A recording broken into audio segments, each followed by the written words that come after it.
5 seconds remaining. Morphling.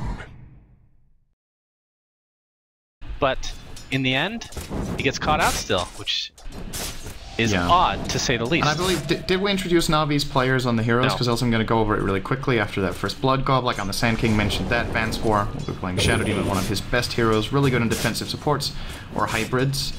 Mid lane, Dendy's going down, 1 for 1. Alliance have kind of resorted to just farming the jungle with Misery and stacking, and because of the, I'm wondering how he got this much. It's actually still a tri lane bot. Okay, now he's in trouble. He's trying to port good chains. And Frostbite is not actually there because it's on cooldown. Oh, the stun on the creeps is beautiful from Loda. Which I'm actually surprised he used it. Like, what's Nature's Prophet gonna do in that case? Dendy? I don't know. Just gank attempt coming. Yeah, that's true. Misery has the Frostbite. He's gonna use it. Oh my god, the burst damage from Hani is redonkadonk. Dendy does pop the win range though. Hani not in range for anything. Doesn't have a sleight of fist as you talked about. Searing Change might be in range, and it is. Funny, got a grip on the bottom lane with his Prophet. Doom on Morphling. He did pop his strength in time, but no mana. So we'll see if they can actually dive this. He could Disruption, Soul Catcher, Admiral Bulldog on the run, but here comes his teammates to the rescue. Hani gets a beautiful Searing Chains. He's gonna clean up Morphling with ease. But was that a completely missed Gallblack stun? In the end, a couple from Navi go down. Sandstorm either, and now he gets amped. Excuse me, Gallblack, what's going on? And they took advantage of it pretty early, but then again, they ended up trading it for no reason. I don't know, like, that rotation top was really odd.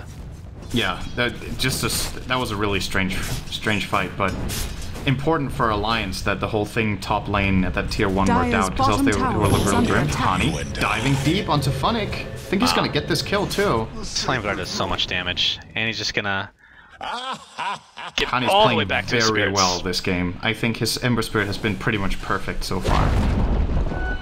Still worth the Doom, I guess. I mean, would have been Shackle eventually. Finds Ake. Ake finds Frost. They both run past each other. Excellent. Funnick in the meantime. He's 0-3. Searing Chains is in range too if he wants to use it. Doesn't need to. Waiting. That's gonna be 4 deaths for Funnick. How many kills is that for Hani? So 6. So how many times has he killed him? He's killed him every time that he's died, right? I believe so. I think so. If Navi get caught, they're gonna get crushed without Epi. There's just no way. I can't imagine them winning a team fight without a perfect epicenter. Bulldog has the blink. Doom if he wants to go for it. He dooms and then blinks. Nice disruption used defensively. Gallblack using the Burrow Strike to get away, it looks like. The Doom is end up being wasted.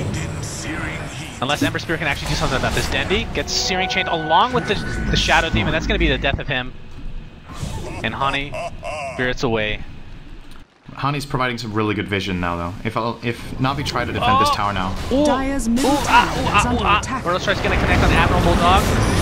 But the birdies are here to save the day as well. Vanscore getting, oh my god, the Soul Assumption on the right clicks are too much to bear. Gallblack to follow. It's 2 dead just like that for Navi. Lincoln's is online from the post, but it's just a defensive measure. And wow, what great synergy. Great layering of abilities to take off that Lincoln's. It ends up being 3 kills in the favor of Alliance. Spirit put in the river just in case, just for a rainy day. And the tier 1 tower is being surrounded by Navi, so they're here to defend. But Hani has other plans. A beautiful crush and a Searing Chains. Oh my god, they're just blowing up. 2 dead, Dendy on the run.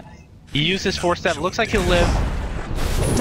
But this tier 1 tower will not. Searing Chains. This Nature's Prophet replicate is destroyed, which is very important. What is he doing over there? My goodness. You move like a blue heart. Of early mid-game pressure for Navi, and it just hasn't happened. They haven't found the openings, and now I just think it's too late. They're going to try to go for a fight here. This is not gets stunned. They get the initiation at least, but my now god, I know it's not going to end well. My lord, 2 dead, 3 dead. Where is everybody else? Funnick always in the opposite lane. Morphling, nothing you can do. He doesn't have any damage items yet. He's probably going for the Yasha into his skull. He's going to try to find Misery. Getting really cocky. Almost always so. And they're actually gonna pick him up, and he's just gonna call GG before he dies. I mean, okay. This is bound to happen when a brand new player comes in. I know they've had some practice time, obviously, because it's been on the team technically for like 2-3 weeks, something like that. But I mean, the Shadow Demon Sand King, like you talked about, is great synergy, but the chemistry just isn't there yet. They haven't clicked, and I don't know. It's bound to happen with new players. Like, it can also, like, I don't know how much I want to put on the fact that he's the new player in the team, etc., because this can also happen to experienced pairs where you just